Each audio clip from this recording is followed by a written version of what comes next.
습니다. 어떤 형제가 사랑하는 자매와 이제 결혼을 약속하고 사귀다가 군대를 가게 되었습니다. 근데 지금처럼 이제 핸드폰이 있어서 핸드폰에다가 사진을 가지고 갈 수 있는 시기가 아니었기 때문에 그냥 명함 사진 하나 지갑에 넣어가지고 군대를 갔습니다. 근데 아니나 다를까 얼마 후에 이제 이 자매에게서 연락이 왔습니다. 편지가 왔습니다. 고무신 바꾸시는 겁니다. 나 이제 새로운 남자친구가 생겼으니 우리 이제 그만 만나요. 그러니 당신이 가지고 간 내 사진은 돌려주세요. 배신을 당한 이 형제가 막 화가 났지만 군대에 잡혀있는 몸이니까 나갈 수는 없고, 그래서 자기 막사에 있는 동료들의 여자친구 사진을 다 모았습니다. 그래가지고 봉투에 넣어서 편지랑 같이 보냈습니다. 사실 난 너 말고도 여자친구가 너무 많았어. 근데 이 중에서 네가 누군지 얼굴을 기억 못하겠다. 그러니 네 것만 빼고 나한테 다 돌려주렴. 여러분, 배신은 당해본 경험이 있는 사람만이 그 아픔을 압니다. 21세기 치열합니다. 생존 경쟁입니다. 그러다 보니 적당한 수준에서 누군가를 배신하지 않으면, 밟지 않으면 성공할 수 없다라고 하는 그런, 어떠면 배신은 21세기의 어느 정도의 필수적인 생활 필수품이라고 생각해도 어쩌면 과히 틀리지 않을지 모르겠습니다. 그래서 사람들은 요새 배신이란 말 잘 안 합니다. 처신이라고 합니다. 그런데 많은 경우에 처신은 그게 그겁니다. 그래서 사람들은 그러한 배신으로부터 자기를 보호하기 위해서 점점 자기의 내면을 감추고 이중적인 양파와도 같은 인생을 살아가는지도 모르겠습니다. 단테의 신곡을 보면 지옥이 7층으로 되어 있는데 지하 1층부터 7층까지 등급이 되어 있습니다. 그런데 제일 죄질이 나쁜 악질들만 모아놓은 지하 7층에는 누가 갇혔나? 살인자도 아니고 간음한 자도 아니고 바로 배신자들이 갇혀 있다 그랬습니다. 그래서 그 지하 7층에는 스승을 배신하고 팔아먹었던 가룟 유다가 있고, 자기의 가장 친한 친구였던 브루터스, 줄리어스 시자를 배신하고 맨 마지막에 등에 칼을 꽂았던 블루터스가 거기에 이제 갇혀 있다. 시저의 입장에서는 이 세상에서 사람들이 할 수 있는 가장 못된 짓은 배신이다. 이제 그렇게 보았던 것이죠. 오늘 본문이 있기까지 예수님은 자기가 믿었던 모든 제자들로부터 배신을 받았습니다. 가장 신뢰할 만하다 해서 돈지갑을 맡겼던 가룟 유다에게 배신을 당했습니다. 그리고 누구보다도 믿음직하다고 자타가 공인해서 수제자라고 인정을 했던 베드로에게서부터 저주 섞인 배신을 당하셨습니다.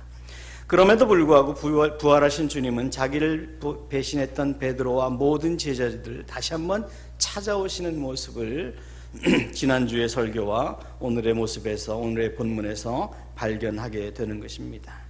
어떤 베드로입니까? 모든 것을 포기하고 옛 직업으로 돌아가 버린 베드로입니다. 그리고 밤새도록 이전처럼 고기를 잡았지만 한 마리도 잡지 못하고 완전히 인생이 실패해버린 베드로, 그를 찾아가신 예수님의 모습을 우리는 본문을 통해서 발견하게 됩니다. 그리고 어제나 오늘이나 동일하신 그 하나님, 그 예수님은 동일한 모습으로 어쩌면 실패에 거듭되는 인생을 살아가고 있는 저와 여러분을, 오늘도 우리를 찾아오고 계시는지도 모르겠습니다. 아마 찾아오시고 계실 것입니다. 주님은 우리가 실패했더라도, 배신했더라도, 그래서 도망했더라도, 그분의 얼굴을 뵙기 면목이 없을지라도 그래도 철저하게 우리를 버리지 않고 찾아오십니다. 하나님은 공평하신 하나님입니다. 그런데 그 공평하신 하나님은 사랑에서만큼은 공평하시지 않습니다. 하나님의 공평하심으로 우리를 대한다면 저도, 그리고 아마 여러분도 이 세상에서 망했어야만 할 것입니다. 그런데 그 하나님의 사랑은 공평하지 않고 일방적이고 아주 편견적입니다. 낭비적입니다. 우리의 거듭되는 배신으로 인해서 하나님은 심한 가슴앓이를 하십니다.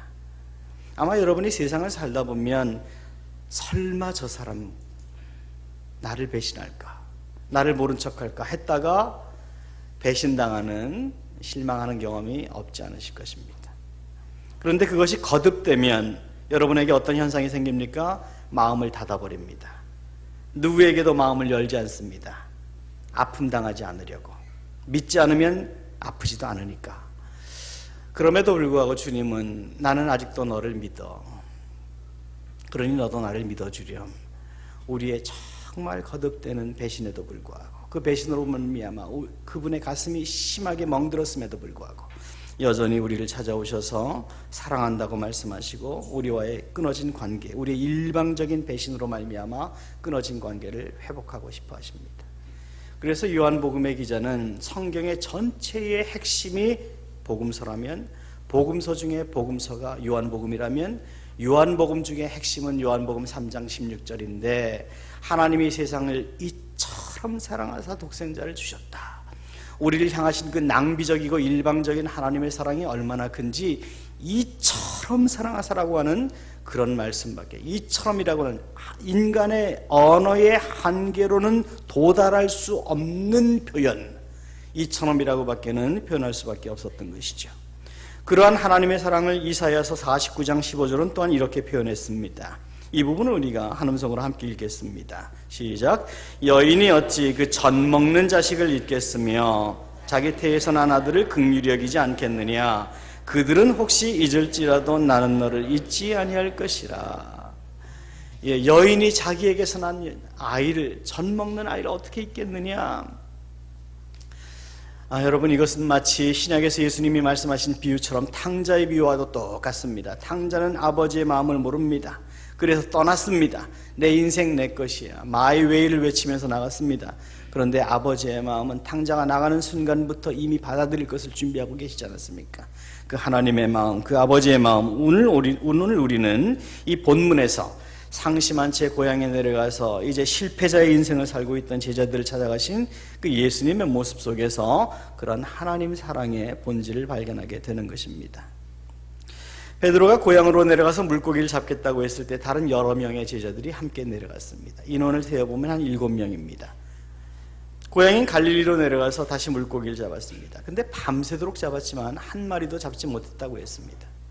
그때 호숫가에서 서 계시던 예수님이 이 갈릴리 호수를 다른 말로는 디베랴 바다라고도 하고 호수라고도 하고 바다라고도 합니다. 민물인데 워낙 넓기 때문에 그 당시에 사람들은 바다라고도 불렀습니다. 그리고 또 이렇게 지중해와 이스라엘 산악 지형을 흘러내려오는 바람으로 인해서, 급한 바람으로 인해서 이 커다란 바다처럼 넓은 호수가 물결이 일면 이는 마치 바다에 이는 파도처럼 풍랑이 엄청 거셌기 때문에 사람들은 호수보다는 바다라고 하는 개념으로 이 디베랴 바다 또는 갈릴리 바다를 이해를 했습니다. 거기에서 고기를 잡았는데 거기서 잔뼈 갈고 긁은 이 전문 어부들이 이날도 한 마리도 잡지 못했습니다. 근데 호숫가에서 예수님이 외치십니다. 너희에게 잡은 고기가 있느냐? 없습니다. 그러면 오른편으로 한번 그물을 던져보아라. 그래서 던졌습니다. 그리고 그 다음 결과는 여러분이 잘 알고 있습니다. 근데 여러분, 이 부분이, 이 장면이 어디서 많이 본 듯하지 않습니까?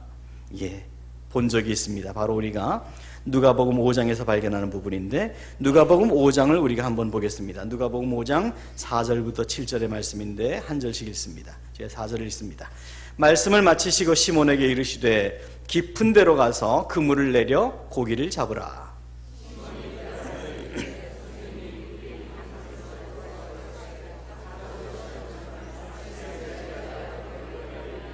그렇게 하니 고기를 잡은 것이 심이 많아 그물이 찢어지는지라.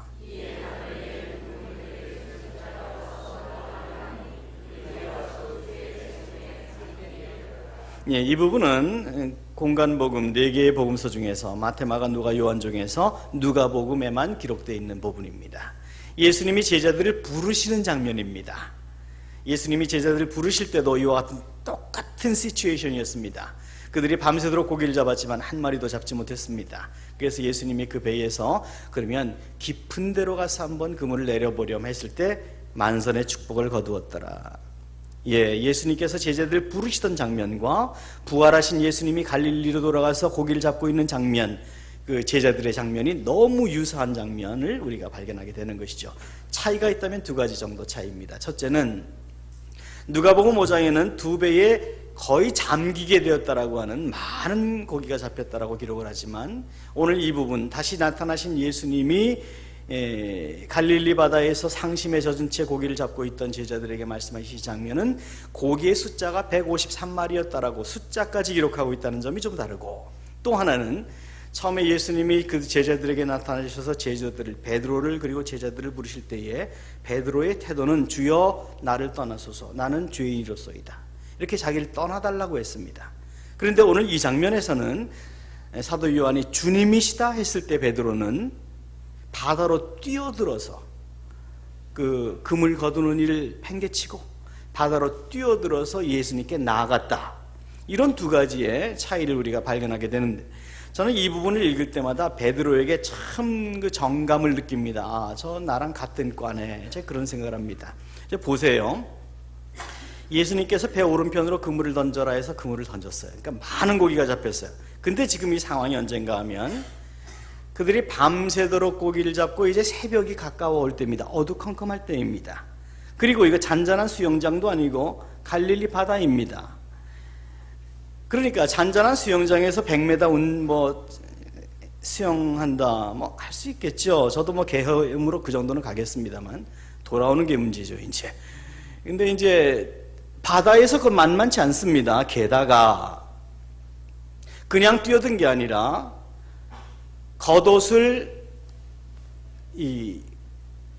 두르고 뛰어들었다 했습니다. 여러분들 이 겉옷이 뭡니까? 이런 재킷이 아닙니다. 이스라엘 사람들의 겉옷은 추위와 바람과 비와 햇빛 이런 것을 막기 위해서 커다란 담요처럼 돼서 둘둘 마는 겁니다. 여러분 담요 뒤집어 쓰고 100m 수영하실 수 있겠어요? 그거 안 되는 겁니다. 여러분 잠수는 가능하지만 수영은 가능하지 않습니다. 이 베드로가 이거 몰랐을까요? 아니요, 알았을 겁니다. 그런데 베드로가 왜 그렇게 겉옷을 다시 둘러쓰고, 즉 고기를 잡으려면 몸이 간편해야 되니까 다 벗어놓고 그냥 바지나 하나 입고 했다가 둘러쓰고 뛰어들었을까? 아마 제 생각에는 성경이 침묵하니까 우리가 구체적인 내용은 모르지만 저분이 하나님이시다, 저분이 부활하신 예수님이시다. 근데 그분 앞에 내가 그냥 갈 수 없다, 최소한의 예의를 갖춰야 된다, 그런 생각을 하지 않았을까? 그런 생각 가운데에 목숨이 위태로운 것을 모르지는 않았겠지만 그럼에도 불구하고 그렇게 겉옷을 두르고 물에 뛰어들지 않았을까? 어찌 보면 단세포 인간처럼 보이는 단순한 사랑, 그리고 그 사랑에 근거한 단순한 행함, 저와 여러분의 믿음이 이렇게 단순해야 되지 않을까 싶습니다. 오늘날 신앙의 문제는 너무 복잡한 데 있지 않나 싶습니다. 너무 논리가 많습니다. 너무 복잡하게 이해하려고 하고,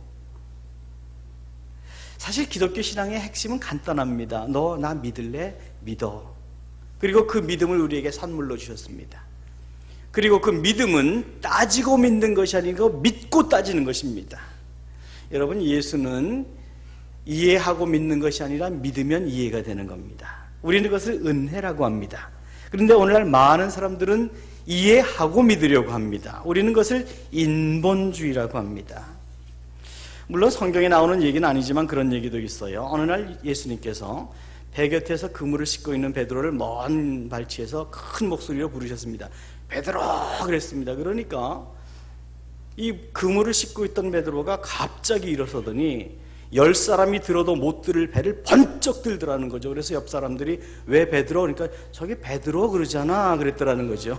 물론 썰렁한 얘기니까 죄송한데, 아무튼 예수님을 만나기 전에 고기를 잡던 제자들, 그리고 부활하신 예수님을 만난 제자들, 그들이 고기를 한 마리도 못 잡고 있었다. 여러분, 성경이 우리에게 시사하는 바가 무엇인지를 좀 이해할 수 있어야 됩니다. 무슨 얘기입니까? 여러분이 만약에 하나님과 관계가 없는 사람들이라면, 예수님을 영접하지 않았거나 또는 예수님께서 여러분을 부르시지 않은 사람들이라면 여러분이 뭐 해도 괜찮습니다. 그런데 예수님이 여러분을 부르셨다면 여러분은 예수님을 떠나서는 아무것도 할 수 없을 것입니다. 되는 일이 없을 것입니다. 쉽게 말해서 여러분이 예수님을 떠나서는 무슨 일을 해도 전문업으로 고기를 잡아도 고기를 못 잡을 것이고, 무슨 일을 해도 안 될 것입니다. I guarantee, 보장합니다.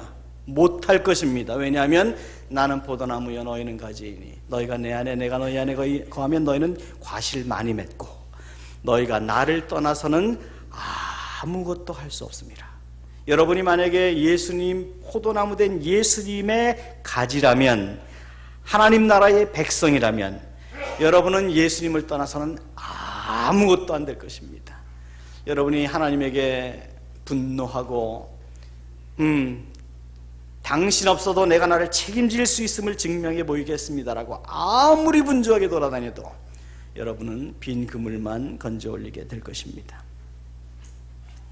그래서 시편 127편 1절에서 우리가 잘 아는 말씀이 있는데 이 부분도 함께 읽도록 하겠습니다. 시작. 여호와께서 집을 세우지 아니하시면 세우는 자의 수고가 헛되며 여호와께서 성을 지키지 아니하시면 파수꾼의 경성함이 헛되도다. 오늘 본문에서 보는 것처럼 예수님의 제자들이 정말 자기의 모든 전문적인 지식 다 포함해서 고기 잡으려고 애를 썼습니다. 그런데 예수님은 이미 이 부분을 알고 계셨습니다. 본문을 보십시오. 그들이 애를 쓰고 이제 새벽이 되어서 이제 돌아가야 하나? 이런 입장에서 한 100m 정도 떨어진 거리, 예수님은 이미 호숫가에 서 계셨다고 했습니다. 어쩌면 오랫동안 서 계셨을지도 모르겠습니다. 다시 말하면 예수님은 그들이 지금 고생하며 빈 그물만 올리고 있는 것을 계속 보고 계셨습니다. 마찬가지로 주님은 오늘 사는 저와 여러분이 무엇 때문에 힘들어하고 애를 쓰는지 잘 알고 계십니다. 그리고 그 필요를 채워주기를 원하십니다. 도와주기를 원하십니다. 임마누엘의 하나님, 나와 함께 하시는 하나님으로 그리스도 예수께서 그 은혜의 풍성한, 그 영광의 풍성한 대로 우리의 모든 쓸 것을 채우실 것을 믿는 믿음 가운데 있는 우리를 도와주실 것입니다. 그런데 우리가 기도할 때 우리가 반드시 기억해야 될 부분은 주님께서 우리를 도와주실 때, 우리의 필요를 채워주실 때 일방적인 것이 아니라 우리에게 항상 컨디션을 요구한다는 것입니다. 컨디셔널 커버넌트, 조건부 언약이 성경이 처음부터 끝까지의 말씀이라고 여러 번 말씀드렸습니다. 성경은 하나님의 사랑은 일방적이지만 그 사랑으로 인한 축복은 조건적입니다. 그것이 성경의 기초사상 조건부 언약인데요, 이리 하라 그리하면 나는 너에게 이렇게 할 것이다. 이것이 조건부 언약인데요, 그 우리의 삶을 채우시기를 원하시고 우리의 아픔을 아시는 예수님은 우리가 그분께서 우리 앞에 펼쳐주시는 축복의 바다에 순종의 그물을 던질 때까지 기다리십니다. 예수님은 물고기들아 배로 뛰어올라라 그래서 막 물고기가 갑자기 배로 뛰어올랐을 수도 있을 거예요. 여러분 혹시 그런 동영상 보신 적이 있는지 모르겠는데, 어느 나라인지는 잘 모르겠지만 산란철이 되면 물고기들이 배로 막 뛰어들어요. 그래가지고 배가 가면, 어부들이 가면은 그냥 물고기들이 펑펑 뛰어들어가지고 가만히 있어도 가득 찹니다. 실제 상황입니다. 예수님도 그렇게 하실 수 있었겠지요. 향어야 뛰어들어라, 민물장어야 뛰어들어라 하실 수 있었겠죠. 그러나 그렇게 하시지 않았더라. 오른편으로 그물을 던져라. 그런데 그들이 만약에 에이 왼편이 맞지 않겠습니까? 예, 오른편으로 그물을 던지라 하면 오른편인 겁니다. 예, 만선의 축복은 순종의 그물을 던질 때만 가능했다는 사실을 우리가 꼭 기억해야만 합니다. 거듭 말씀드리지만 신구약 66권 성경의 중심 사상은 하나님의 나라입니다.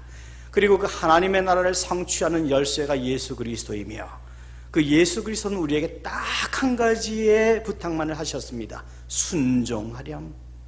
그리고 구약은 순종이 제사보다 낫다라고 말씀하십니다. 저와 여러분이 모태신앙으로 예수를 믿었어도 순종하지 않으면 그 모태신앙은 신앙생활을 못하는 걸 모태신앙이라 그럽니다. 의미 없습니다. 순종하지 않으면 무슨 의미가 있을까요? 예, 비라고 하는 개념이, 오늘 참 비가 내려서 감사한데, 비라고 하는 개념이 없던 노아 시대에 배라고 하는 개념도 없던 이상한 물건을 산 꼭대기에서 만들라고 하신 그 하나님의 명령에 대해서 노아와 그의 가족들이 순종하지 않았다면 인류의 역사는 어떻게 바뀌었을까요? 아무 소리 말고 이유도 묻지 말고 그냥 여리고라고 하는 성을 7바퀴 돌아. 그리고 마지막 날에는 막 괭가리치고 난리법석을 한번 쳐봐. 만약에 이스라엘 백성들이 그 여리고를 돌지 않았다면 이스라엘 역사는 또 어떻게 다시 쓰여졌을까요? 요단강에 가서 몸 7바퀴 7번 씻어 나와보지도 않고 말했던 엘리사의 명령의 말씀에 대해서 문둥병자였던 나아만 장군이 순종하지 않았다면 그는 아마 문둥병자로 평생을 마쳤을 것입니다. 요한복음 9장에 나오는 나면서부터 소경된 자, 예수님께서 침으로 진흙을 이겨 그의 눈에 붙여주시고 실로암에 가서 씻으렴, 그 말씀에 순종하지 않았다면 그 소경이 눈을 뜰 수 있었을까요? 성경은 처음부터 끝까지 우리에게 딱 하나만 말씀하십니다. 순종. 이미 너에게 주신 말씀에 순종하렴. 처음부터 끝까지 우리에게 순종을 요구하시고 바로 우리를 위해서 순종을 요구하십니다.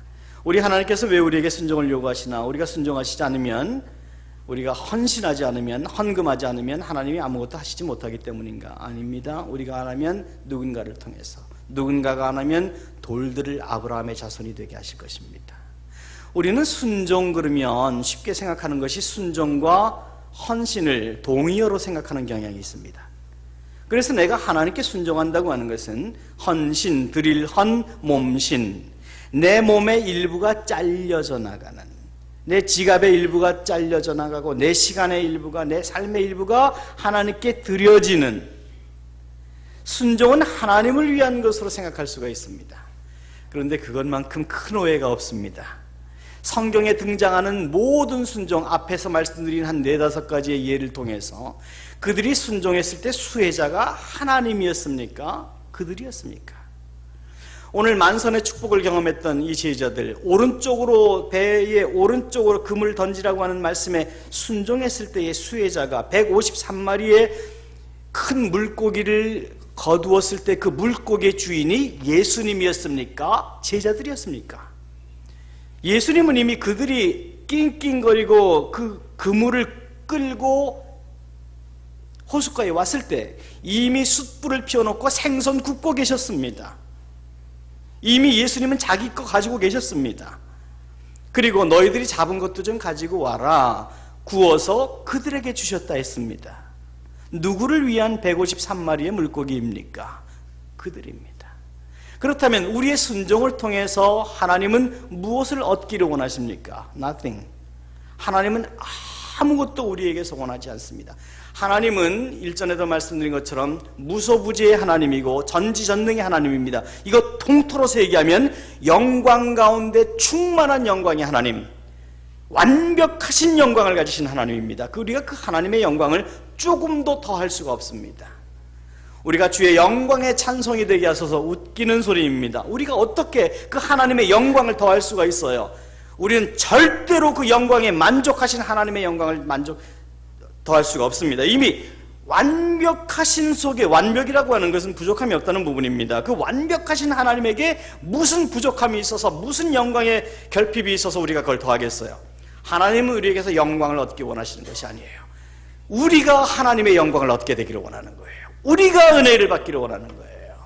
우리가 순종을 통해서 하나님의 그 영광 가운데 풍성한 영광을, 그 은혜를 하나님의 자녀된 우리가 조금이라도 누리며 이 세상을 살게 되기를 원하시는 거예요. 우리를 위한 순종입니다. 오늘 본문의 제자들이 대표적인 예입니다. 오른편으로 그물을 던져라, 순종했습니다. 그리고 커다란 수확이 자기의 것이 되었더라. 한때 YMCA의 사무총장을 지냈고 2차 대전이 지난 후에 노벨 평화상을 받았던 존 모트라는 분이 있는데 그분이 참 의미 있는 말을 남겼습니다. 만약 당신이 무리를 걷고 싶다면 가장 먼저 해야 될 일은 먼저 배에서 나오는 일입니다. 순종을 의미하는 것입니다. 축복된 인생을 원한다면, 하나님이 함께 하시는 역사를 경험하기를 원한다면 순종해야만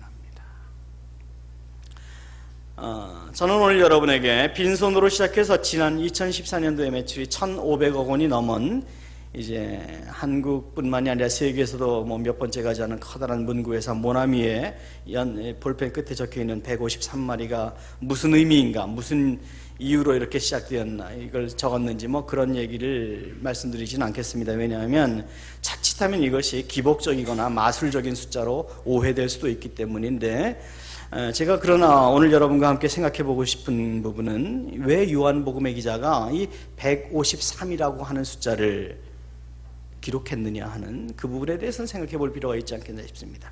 사실 기독교 2000년 역사를 두고 이 153이라고 하는 숫자에 대해서는 많은 해석들이 있습니다.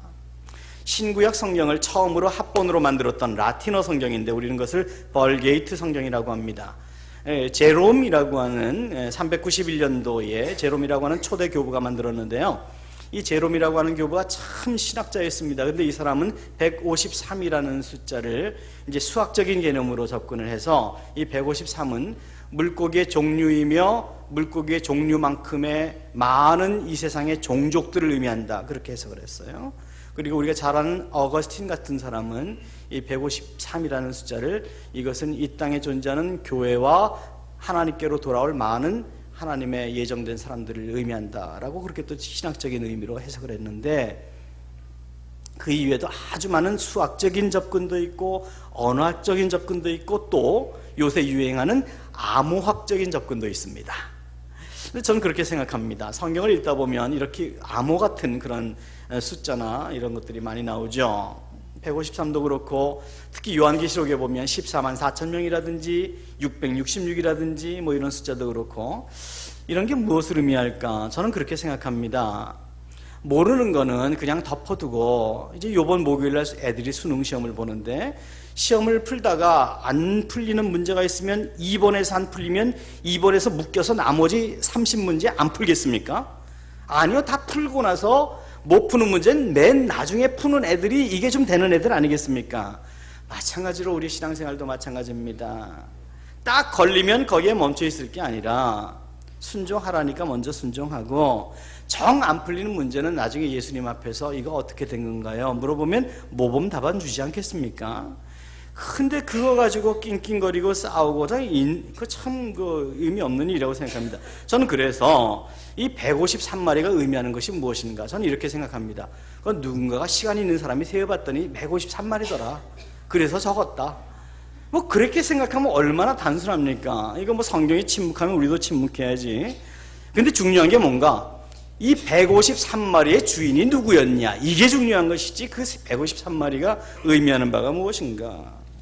이 153마리는 바로 예수님을 위한 것이 아니라 제자들을 위한 것이었더라. 이 점을 우리가 꼭 기억을 해봐야만 합니다.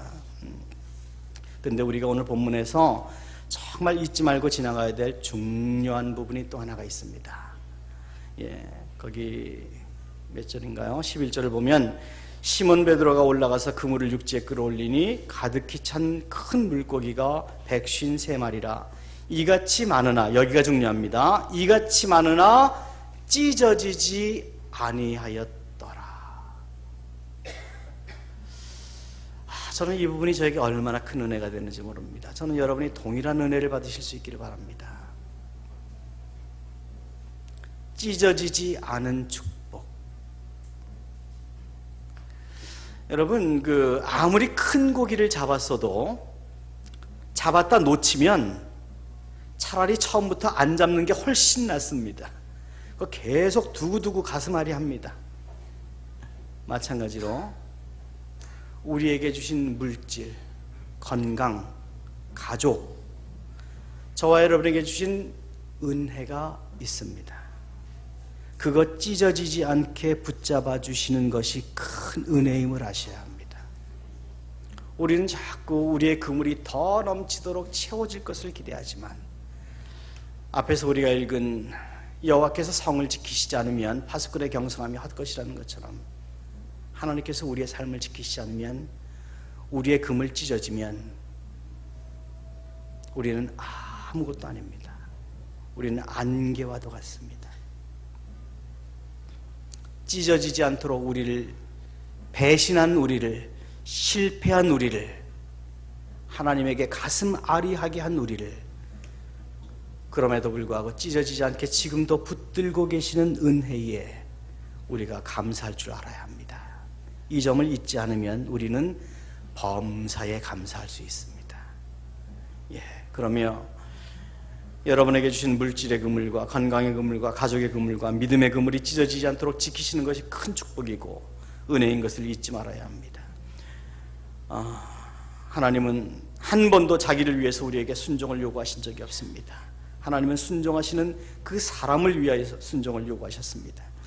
이 시간 우리에게 가장 큰 축복이 무엇입니까? 그것은 우리의 빈 그물을 채워달라는 축복이 아니라 우리가 가진 그물이 찢어지지 않고 우리를 날마다 새롭게 하시고 배신하고 가슴 아프게 한 우리이지만 여전히 찾아오셔서 우리를 회복시키시는 하나님, 그 하나님 앞에 합당한 삶을 살아야만 하는 그런 우리의 삶이, 우리의 숙제가, 우리가 돌보아야 될 우리의 삶입니다. 밤새도록 이슬을 맞으며 피곤하고 파도와 싸우면서도 고기를 잡지 못했던 제자들, 예수님은 그들의 문제와 필요가 무엇인지 이미 다 알고 계셨습니다. 마찬가지로 지금 저와 여러분의 필요가, 아픔이 무엇인지 주님은 잘 알고 계십니다. 먼저 그의 나라와 그의 의를 구하렴, 그리하면 이 모든 것을 너희에게 더하시리라.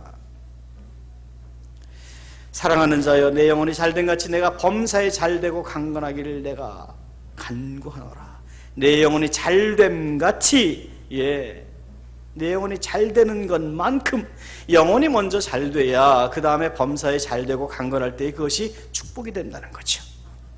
어제도 이제 저희 교회 출석하시는 어떤 이제 창업하신 지 얼마 안 되는 분과 대화를 나누면서 제가 그랬습니다. 요즘 사업 어때요? 요즘 위기입니다. 여러분이 아시는 것처럼 저는 경제 전문가는 아니지만 올해 말이나 아니면 늦어도 내년까지는 미국의 금리가 올라갈 것이고, 그렇게 되면 한국 경제는 적지 않은 타격을 받을 것이고, 그렇게 되면 특히 중소기업은 큰 타격을 받게 될 것입니다. 특히 자금력이나 어떤 불황이 지속될 때 견딜 수 없는 자금력을, 견딜 수 있는 자금력을 가지지 않은 중소기업체들이 타격이 클 것입니다. 그 형제님이 그 얘기를 했습니다. 그것이 지금 우리는 피부로 와닿고 있습니다. 특히 삼성과 현대를 주력 기업으로 이렇게 납품하는 업체들이 굉장히 지금 힘들어지고 있다는 얘기를 들었습니다. 제가 그랬습니다.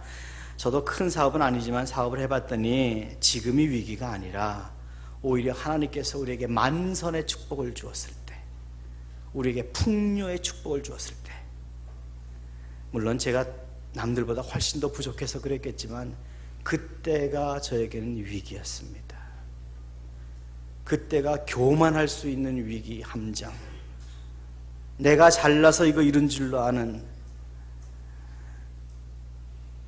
그것이 나에겐 함정이었으니 지금은 형제님에게 위기가 아니라 기회라고 믿고 오히려 다 무너져도, 여리고의 모든 부분이 무너져도 롯의 부분이, 그 이방 여인의 집이 있던 부분이 무너지지 않았던 것처럼 하나님께서 형제님에게 함께 하실 수 있는, 하나님과 형제님이 하나님과 함께 하시다는 그 역사가 증명될 수 있는 기회인 것을 믿으시고 오히려 기도함으로 하나님께 나아가고, 이런 기회가 나중에 역전이 되어 큰 은혜와 축복을 경험할 때 다시는 이런 초심이 변하지 않는 그런 확실한 믿음으로 견고하게 되는 기회가 되기를 바랍니다라고 제가 권면을 드린 적이 있어요.